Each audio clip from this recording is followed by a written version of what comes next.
எல்லோருக்கும் வணக்கம்.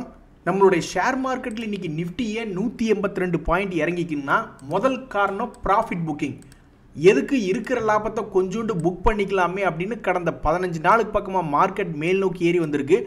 புதுசாக வாங்காட்டியும் பரவாயில்ல, இருக்கிறத கொஞ்சம் லாபத்தை புக் பண்ணிக்கலாமா? என்ன காரணம்னா மறுபடியும் புது டேரிஃப்கள் சம்பந்தப்பட்ட அறிவிப்புகள் வந்திருக்கு.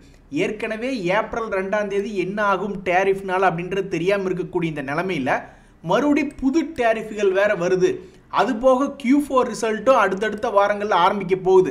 அதனால் எதுக்கும் லேஸ் வாக்கில் கொஞ்சோண்டு லாபத்தை புக் பண்ணலாமா அப்படின்ற ஒரு எண்ணத்தினால இன்னைக்கு மார்க்கெட் 182 பாயிண்ட் இறங்கியிருக்கு.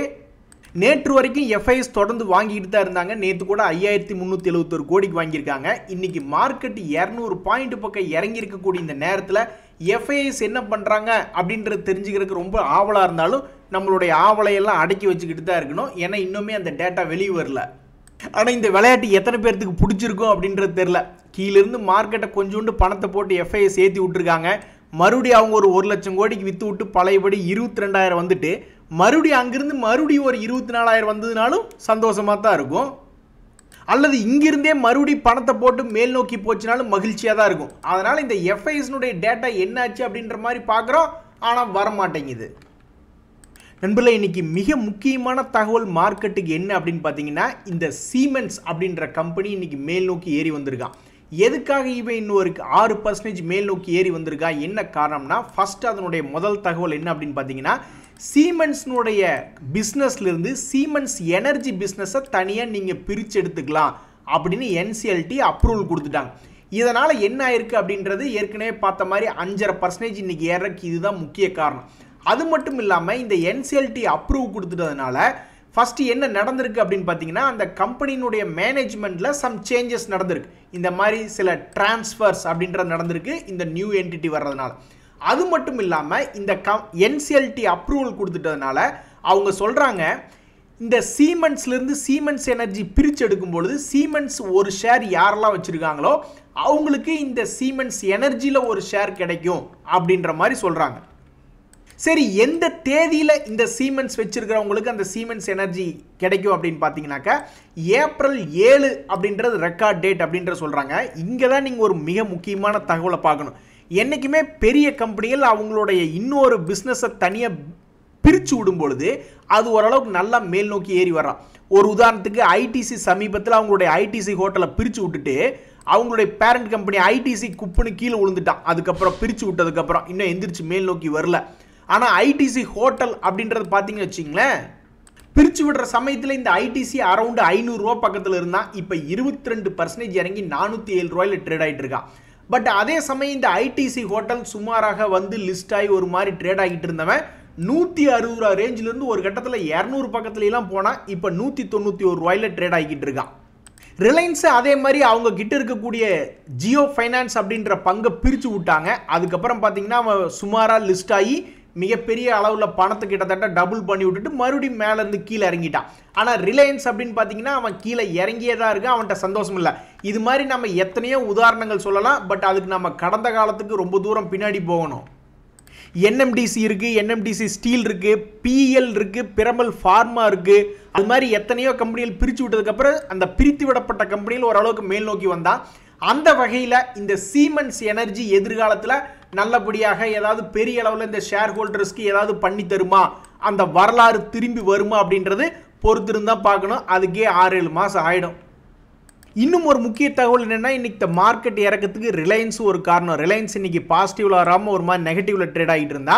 அது மட்டும் இல்லாமல் ரிலையன்ஸ்லேருந்து ஒரு மீடியாக்களில் வந்த தகவல்கள் அப்படின்னு பார்த்துக்கிட்டு இருக்கும்போது, இந்த ட்ரம்ப் தான் சொல்லிட்டாரே, வெனிசுலன் ஆயிலெலாம் யாரெல்லாம் வாங்குறாங்களோ அவங்க அந்த நாட்டுக்கே நாங்கள் டேரிஃப் போடுவோம் அடிஷ்னலாக 25% அப்படின்னு ஒரு தகவல் பார்த்துக்கிட்டு இருந்தோம். இப்போ ரிலையன்ஸ் வந்து அவங்களுடைய பையிங்கை பாஸ் பண்ணியிருக்காங்க அப்படின்ற மாதிரியான ஒரு தகவல் வருது.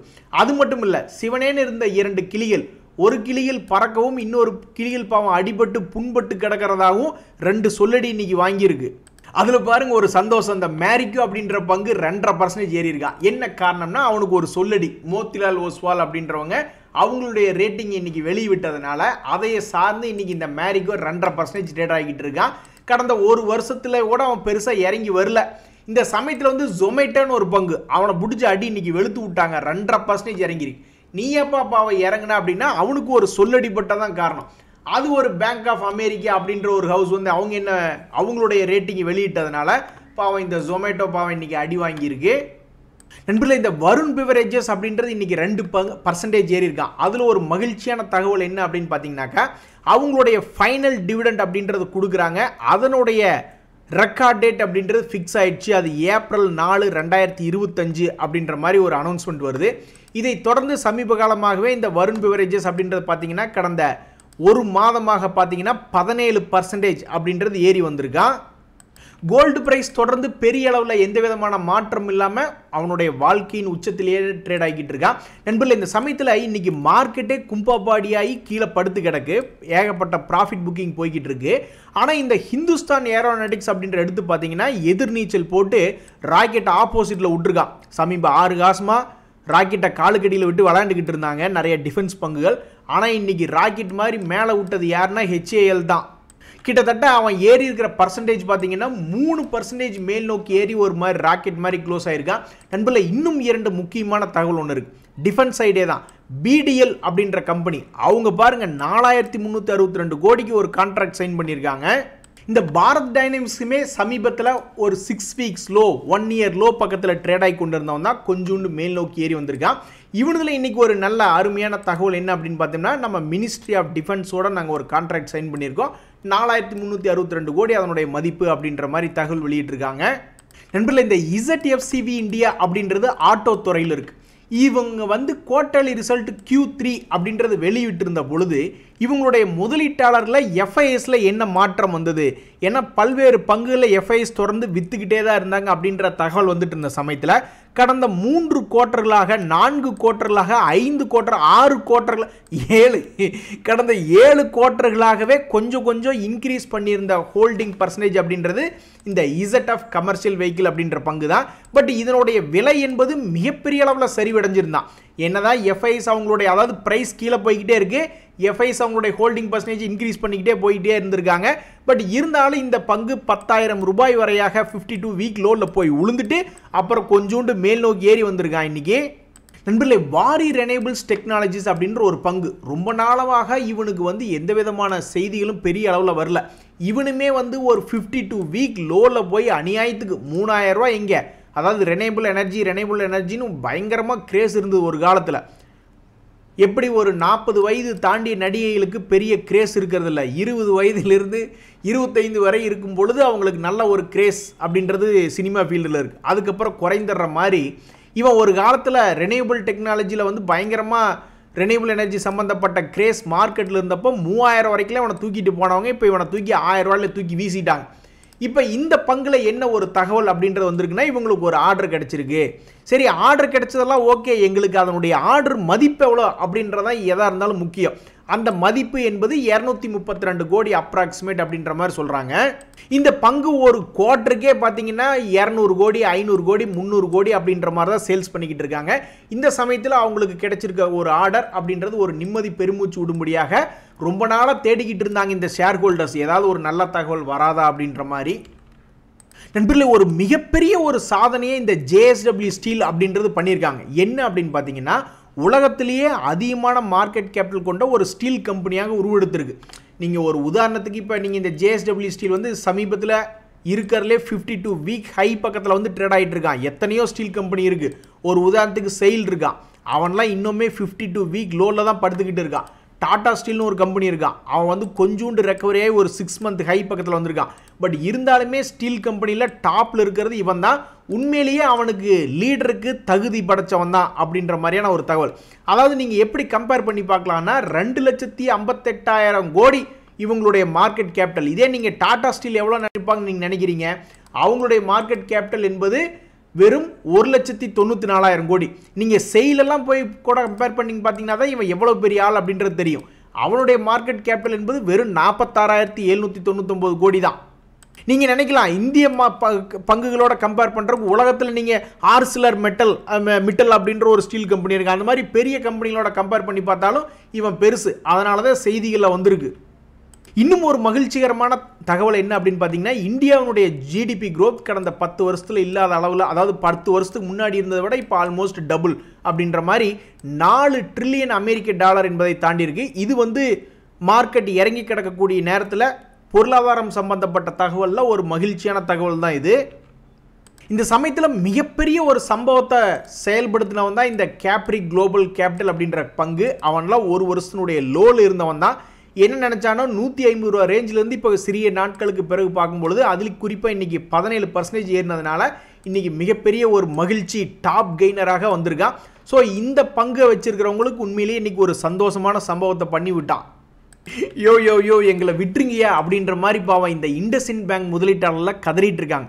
இப்போ தாயே அவன் பல பிரச்சனைகளை முடிஞ்சு ஒரு 3% ஏறி இருக்கான் இறங்கி இருக்கிற மார்க்கெட்டில். மறுபடியும் என்னையா உங்களுக்கு தகவல் அப்படின்ற மாதிரி பார்த்தோம்னாக்கா, அவங்க மேலே ஒரு 30.15 கோடி அப்படின்ற ஒரு பெனால்ட்டி போட்டதாக ஜிஎஸ்டியின் மூலியமாக 30.15 கோடி பெனால்ட்டி போட்டதாக ஒரு தகவல் வந்திருக்கு. பொதுவாக இந்த மாதிரி நம்ம விஷயங்கள் பார்க்கும் பொழுது நிறைய கம்பெனிகள் வீராவேசமாக இதை நாங்கள் சேலஞ்ச் பண்ணுறோம், இதை பற்றி நாங்கள் டிஸ்கஸ் பண்ணுவோம் அப்படின்ற மாதிரிலாம் இந்த இடத்துல சைடில் ஒரு விஷயங்கள் அப்படின்றத நம்ம பார்த்துக்கிட்டு இருப்போம். அந்த மாதிரி ஏதாவது கமெண்ட்ஸ் ஃப்ரம் கம்பெனி அப்படின்ற மாதிரி ஏதாவது இருக்குது அப்படின்ற மாதிரி பார்த்துக்கிட்டு இருந்தேன். அது காணோம். பட் எது எப்படியோ இன்றைக்கி தான் அவன் சிவனேன்னு ஏறிக்கிட்டு இருந்தான். இப்போன்னு பார்த்து அவன் மேலே ஒரு 30 கோடி பெனால்ட்டி நிகழ்வு வருது அப்படின்ற மாதிரி முதலீட்டாளர்கள் கதறிட்டு இருக்காங்க. நண்பர்களே, இன்றைக்கி மகிழ்ச்சினா மகிழ்ச்சி, அப்படி ஒரு மகிழ்ச்சி. யார் கொடுத்தாங்கன்னு கேளுங்க. டிஎஃப்சிஎல்னு ஒரு பங்கு, அவன் தான் இன்றைக்கி ஒரு 19% ஏறி அவங்களுடைய முதலீட்டாளர்களை சந்தோஷப்படுத்தியிருக்கான். இந்த மாதிரி இறங்கி இருக்கிற மார்க்கெட்டில் திடீர்னு ஏதாவது ஒரு பங்குல இந்த மாதிரி 20% ஏறது மகிழ்ச்சியாக இருந்தாலுமே, இந்த மகிழ்ச்சி வந்து உச்சத்தில் இருக்கக்கூடிய மகிழ்ச்சி இல்லை, ஒரு இறக்கத்தில் இருக்கக்கூடிய ஒரு மகிழ்ச்சி. அதாவது இந்த மகிழ்ச்சி ஒன்றும் பெருசாக சுவாரஸ்யம் இல்லையே அப்படின்ற மாதிரி தான் இந்த உச்சத்தில் வாங்கவங்க யோசிச்சுட்டு இருப்பாங்கப்பா. அவன் $200 வாங்கி நீட்டி படுத்திருக்கும் பல நாட்களாக. இன்றைக்கி என்ன நினச்சான்னு தெரில. சமீபத்தில் ஒரு 120 ரேஞ்சிலிருந்து இப்போ 126 வந்து ட்ரேட் ஆகிட்டு இருக்கான். இதுக்கு மிக முக்கிய காரணம் இன்றைக்கி அவன் ஏறின 20% தான். நண்பர்களே, பொதுவாக இந்த Q4 ரிசல்ட், அந்த குவார்ட்டர்லி ரிசல்ட் வரும் பார்த்தீங்களா, அந்த சமயத்தில் இந்த மாதிரி 15% 20% அப்படின்றது மூவ்மெண்ட் இருக்கக்கூடியதுகளை நம்ம பார்த்துருக்கோம். அது 3 மாதத்துக்கு ஒரு முறை தான் அந்த மாதிரிலாம் நடக்கும். பட் இந்த மாதிரி அதிர்ச்சிகரமாக ஆச்சரியமாக என்னைக்காவது ஒரு நாள் இப்படி நடக்கும். அது வந்து இந்த பங்குக்கு நடக்கணும் அப்படின்ற மாதிரி இன்றைக்கி ஆகிப்போச்சு. நண்பர்களே, இந்த ஆர்விஎன்எல் ஷேர் அப்படின்ற ஷேருக்கு என்ன ஒரு நல்ல தகவல் அப்படின்னா, கேரெட்ஜ் அப்படின்னு ஒரு ரேட்டிங் ஏஜென்சி இருக்குது. அவங்க என்ன சொல்கிறாங்க, அவங்களுடைய கிரெடிட் ரேட்டிங்கை ரீஅஃபர்ம் பண்ணியிருக்காங்க. இதனால் என்ன ஆகுதுன்னா, இந்த ஆர்விஎன்எலுக்கு கடன் கொடுத்தவங்களுக்கெல்லாம் நல்ல நிம்மதி பெருமூச்சு இருக்குது. அப்பாடா, நம்ம பணம் அசலும் வட்டியும் சேர்ந்து திரும்பி வந்துருண்டா அப்படின்ற மாதிரியான ஒரு நல்ல விஷயந்தான் இது. சரிங்க நண்பர்களே, இன்றைய தகவல் அனைத்து உங்களுக்கு உதவியாக இருந்ததுன்னா எனக்கு மகிழ்ச்சி தான். ரொம்ப நன்றி, வணக்கம்.